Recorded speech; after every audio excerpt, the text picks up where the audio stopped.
Egaa jijjiirraa maallaqaa akkuma beekamu karaa itooblaakmaarket.com yookaan gabaa gurraachaa yookaan awwaalaa isa jedhamuun guyyaa hundayyuu biyyoota 20 qabadhee dhufa. Akkasumas guyyaa har'aarree biyyoota 20 qabadhee dhufee jira jechuudha. Akkasumas karaa baankiitiin illee guyyaa har'a baankota keessa immoo baankii Oromiyaatiin qabadhee dhufee jira jechuudha. Biyyoota 6 baankii Oromiyaatiin qabadheen dhufee jira jechuudha. Egaa nagaa waaqayyoo isin dagannee nagaan waaqayyoo manaa fi kallattii jirtanitti isiniif haa ta'u. Warroonni mana kanaaf haaraa taatan noora manni kun mana keessanii chaanala kana sabiskiraayib sheer laayik gochuun gara maatii keenyatti dabalamaa isiniin jenna. Warroonni mana kanaaf immoo maatii taatan sheer laayik gochuun viidiyoo kanaan galumaatti dhageeffadhaa yookaan caqasaa isiniin jenna. Maaliif viidiyoon koo oolmaa sharafaati waan ta'eef keessattuu immoo viidiyoon koo gabaabaadha jechaadha. Dafee tanaan dura barreessin irra deebi'ee ilaalee dafee dubbadha waan ta'eef yeroo baay'ee namatti fudhatu jechuudha. Daqiiqaa baay'ee namatti fudhatu yookaan daqiiqaa 8 daqiiqaa 10 kanarraan kan hafe yeroo baay'ee namatti fudhatu jechuudha. Fiinii salphumatti jechaadha. Akkuma beekamu immoo karaa itooblaakmaarketiin qannasee jira jechuudha. Guyyaa kalee garuu alii namni jenneen hojjenne guyyaa har'aa gaafa laaluu qannasee jira jechuudha. Baay'ee qannasee karaa itooblaakmaarket eedootti koomii yookaan gabaa gurraachaan isa moona kana immoo qannasaa jira jechuudha. Viidiyoo dheengadda keessatti garuu dheengadda dabalee ture jechuudha. Guyyaa kalee ilaallee har'a immoo qannasee jira jechuudha.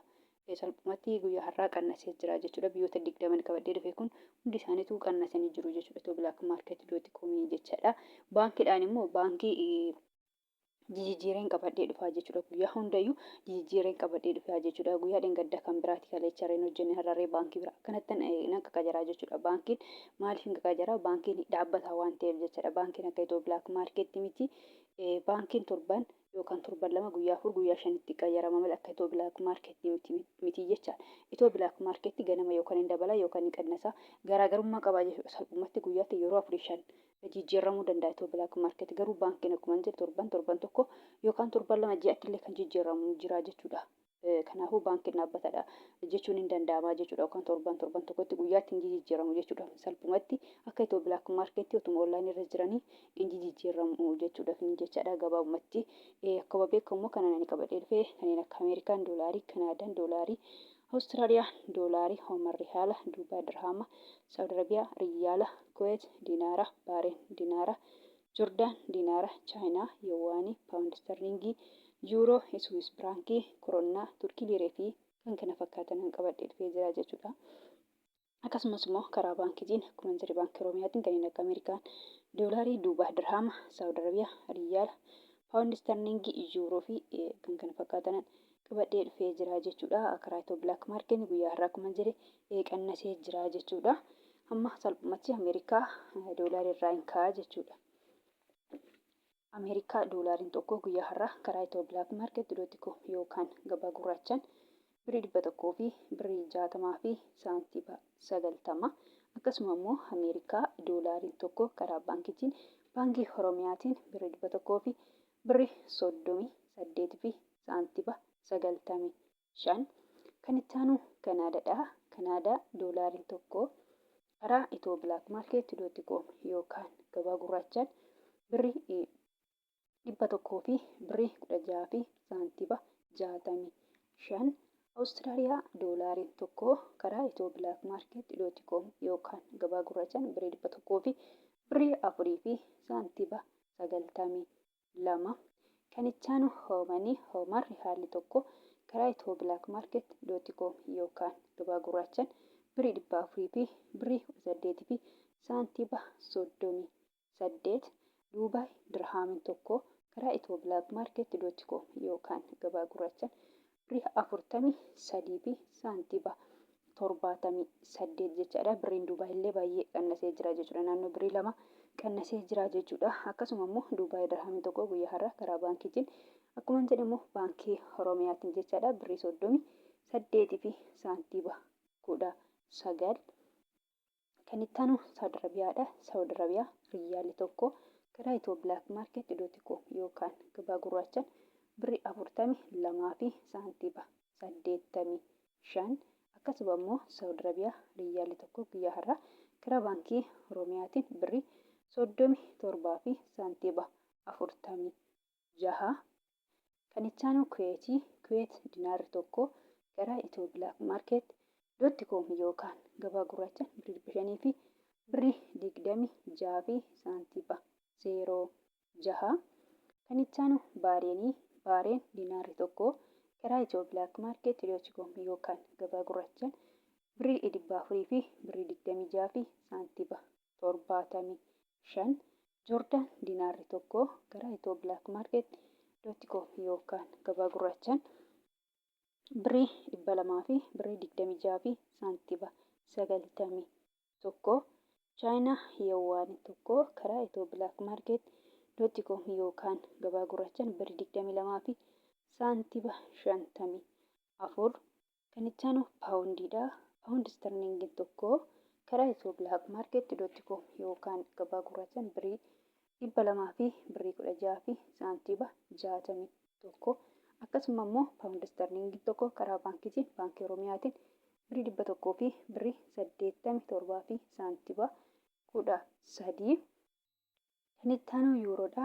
Yuuroon tokko karaa Itiyoo Bilaak Maarkeetti.com yookaan gabaa gurraachaan birrii 100 fi birrii 87 fi saantiba 50. Akkasuma immoo yuuroon tokko karaa baankii Oromiyaatiin birrii 100 fi birrii 61 fi saantiba 76. Kan itti aanu Suwiis firaankiin tokko karaa Itiyoo Bilaak Maarkeetti.com yookaan gabaa gurraachaan birrii 200 fi saantiba 50. Koronaan tokko karaa Itiyoo Bilaak Maarkeetti.com yookaan gabaa gurraachaan birrii 16 fi saantiba 95. Turkii liireen tokko karaa Itiyoo Bilaak Maarkeetti.com yookaan gabaa gurraachaan birrii 3 fi saantiba 91. Kan itti aanu Ijipshaan paawundiidha. Ijipshaan paawundiin tokko karaa Itiyoo Bilaak Maarkeetti.com yookaan gabaa gurraachaan birrii 3 fi saantiba 31. Kan itti aanu Yemen rihaalli tokko karaa Itiyoo Bilaak Maarkeetti.com yookaan gabaa gurraachaan 0 saantiba 67. Israa'el shekeliin tokko karaa Itiyoo Bilaak Maarkeetti.com yookaan gabaa gurraachaan birrii 48 fi saantiba 14. Indiyaa ruupeen tokko karaa Itiyoo Bilaak Maarkeetti.com yookaan gabaa gurraachaan birrii 1 fi saantiba 82. Kan itti aanu Paakistaan ruupeen tokko karaa Itiyoo Bilaak Maarkeetti.com yookaan gabaa gurraachaan 0 saantiba 56 sharafachaa oolan yookaan jijjiirrachaa oolanii jiru jechuudha. Sarbumatti karaa Itiyoo Bilaak Maarkeetti.com akkuma beekamu biyyoota 20 qabadheefaa biyyoonni 20 kana fakkaatu jechuudha. Karaa baankiitiin immoo baankota keessa akkuma jedhe baankii Oromiyaatiin biyyoonni 6 kana fakkaatu jechuudha. Kan biraa immoo kanan jechuu barbaadu jechaadha. Warroonni Joordaanii fi Beerut jechaadha. Fakkeenyaaf birriin biyya Joordaanii diinaara jedhama. Keessattuu immoo warroonni mana madaabii jirtan diinaara biyya sanii osoo hin taane doolaarii fudhattu jechuudha. Akkasumas Beerut yookaan Libneenirree birriin biyya sanaa paawundii jedhama jechuudha. Birriin Beerut yookaan Libneenii paawundii jedhama jechuudha. Paawundiin biyya sanii baay'ee xiqqoodha jechuudha. Birrii Itiyoophiyaatii gadi akka birrii Paakistaanii akka birrii Yemenii jechuudha. Fakkeenya birrii Yemen 0 saantiba 67 jechuudha. Guyyaa har'a baay'ee xiqqoodha. Birrii Itoophiyaa tokko hin guutu jechuudha. Birrii Yemen baay'ee xiqqoodha biroota keessa jechuudha. Akkasuma birriin Paakistaanirree guyyaa har'a 0 saantiba 56 jechuudha. Kunillee baay'ee xiqqoodha. Birrii Itoophiyaatii gadi baay'ee xiqqoodha jechuudha. Salphumatti baay'ee xiqqoodha birrii Yemenii jechuudha. Paawundii Yemen baay'ee xiqqoodha. Paawundoota keessa paawundii Yemen baay'ee xiqqoo waan taateef sinillee doolaarii fudhattu jechuudha. Doolaariin immoo baay'eetu jira jechuudha. Asirratti doolaarota sadii maqaadhee jira. Ameerikaa doolaarii, Kanaadaa doolaarii, Awustiraaliyaa doolaarii jedhee jira jechuudha. Sadarkaa keessa isin kan fudhattanii Ameerikaa doolaarii fudhattu jechuudha. Warroonni Joordaanii fi Beerut mana madaabii jirtan keessattuu Ameerikaa doolaarii fudhattu jechuudha. Birrii biyya sanii osoo hin taane Ameerikaa doolaarii fudhattu jechuudha. Fakkeenyaaf karaa Itiyoo Bilaak Maarkeetti.com yookaan gabaa gurraachaan Ameerikaa doolaariin tokko birrii 100 fi birrii 60 fi saantiba 90 jechuudha. Kanaan irra eeggattuu kana saabbattu jechuudha. Warroonni Joordaanii fi Beerut mana madaabii jirtanii jechuudha. Akkasumas immoo karaa baankiitiin immoo yoo ergattanii jechuudha. Baankota keessa immoo akkuma jedhe baankii Oromiyaatiin yoo ergattanii jechuudha. Warroonni Joordaanii fi Beerutii jechuudha. Ameerikaa doolaariin tokko guyyaa har'a birrii 100 fi birrii 38 fi saantiba 95 jechuudha. Kanaan herreegattuu kana sabbattu malee salphumatti birrii biyya sanaa hin ta'u jechuudha. Akkuma jedhee birriin Beeruutii paawundii jedhama. Paawundiin Beeruutii immoo baay'ee xiqqoodha. Akka birrii Paakistaanii akka birrii Yemenii jechuudha. Fakkeenya fudhadheen akkasitti xiqqoodhaan jedhe malee akkas hin jenne akkasitti xiqqoodha. Waan xiqqoo taateefi doolaarii fudhattu jechuudha. Kan Joordaanii immoo jechuudha walii galtee daldaltoota keenyaa fi kan biyya saniiti jechuudha. Birrii biyya sanii osoo hin taane doolaariidhaan walii galanii jechuudha. Garuu birriin Joordaanii doolaarii hin caala jechuudha. Haa ta'uyyuu malee walii galtee waan ta'eef isinillee doolaarii fudhattu jechuudha. Egaa gabaabumatti viidiyoon kun kana fakkaata. Viidiyoo birootiin hanga walitti deemnutti nagaa ta'a.